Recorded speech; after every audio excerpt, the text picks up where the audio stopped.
Okay, so what we actually talked about beforehand, and sorry, Larry, we're part of this conversation, but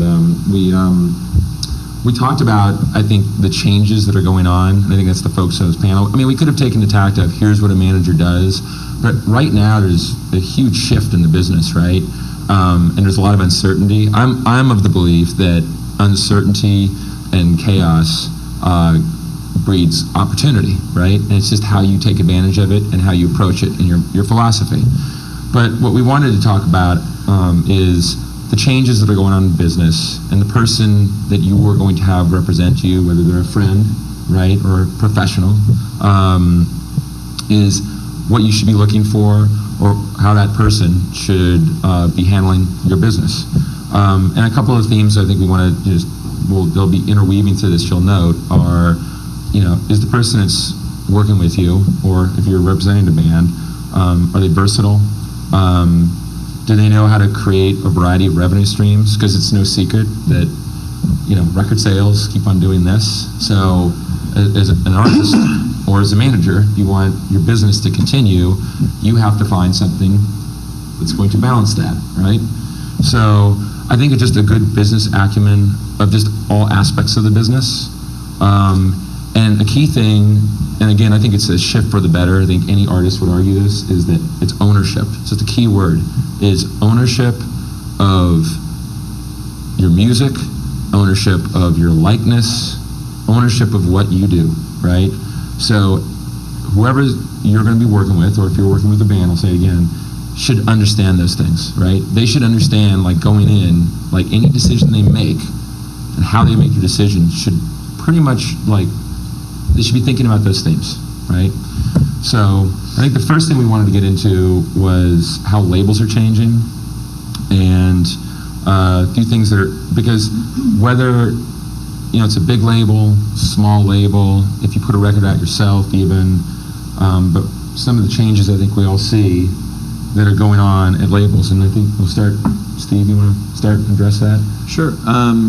What specifically exactly? I think just like how labels have changed in the last 3 or 4 years, 5 years, and how that's affected what a manager does. Well, I think obviously the resources are a lot smaller. They're cutting back on staff. I mean, if you're dealing with a major label, I think the indie labels have been doing right for a long time, and I think that's why you're seeing a lot of indie bands get more popular or get in the mainstream of radio and film and TV and all the mainstream avenues that they used to be shut out of before, I think that's why you're seeing that, because I think they've been doing it right for a long time. They're not as top-heavy as the major labels have been. So that's one thing. But when you're signing to a major label, you have a lot less resources. And the old adage of like, oh, now our life is set, we're set, we can just kick back when we tell us to go on the road, we'll go on the road, and we'll just, whatever happens is going to happen, and we're going to be huge. That is long gone. I think we all agree there.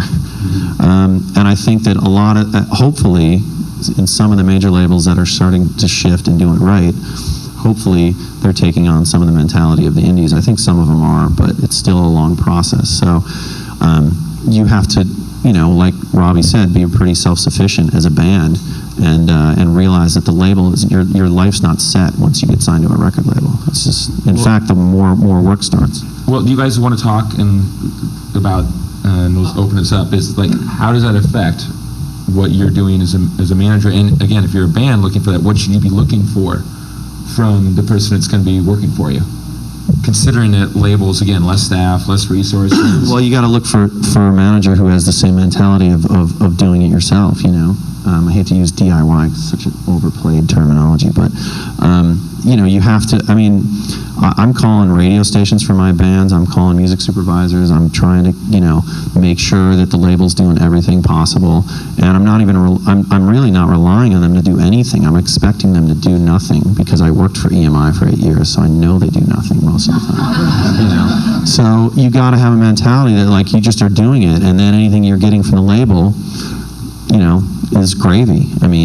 I know that sounds like a negative thing in some ways, but treat it with respect along the way and include them in the process, but just know that, like, you're responsible and the band's responsible for making everything happen and being a priority, because you're also competing with other bands, don't forget, so how can you expect to always be a priority in a label situation? You can't. You got to try to make yourself a priority. Everloving has mostly been a label, and even we've transitioned. We've been around for 8 years, 8.5 years. And in the beginning, we would take on an artist that maybe didn't have a touring base, didn't have a fan base, and we would invest a lot of money in tour support. And interestingly enough, we treated a lot of our record label bands like management clients, and I think it confused them to some degree. And there are independent labels that don't like artists to have managers in the beginning because they want to have a little bit more control over the situation. But as far as our label goes, we've had to adopt a little bit more. We'll help you make your record, we'll give you a little money to get started, but it's up to you and your manager to keep it going. And as a manager, we've now found that almost every independent label has the philosophy, whether it's Secretly Canadian or Sub Pop, any of the small labels, they have some money for you, but in addition to there not being as much revenue on the other side, there's not much to spend the money on anymore. The magazines are gone where you would spend advertising. The record store programs aren't effective. The idea of spending money on a lot of money on radio promotion doesn't work until you've done everything else right. So what's left is making a good record, helping a band get out on the road, and doing whatever you can to keep that going as long as possible. And again, it's up to the manager, aspiring manager, or if an artist you're looking for a manager, to be a team player and keep getting the label to invest in you in a productive way.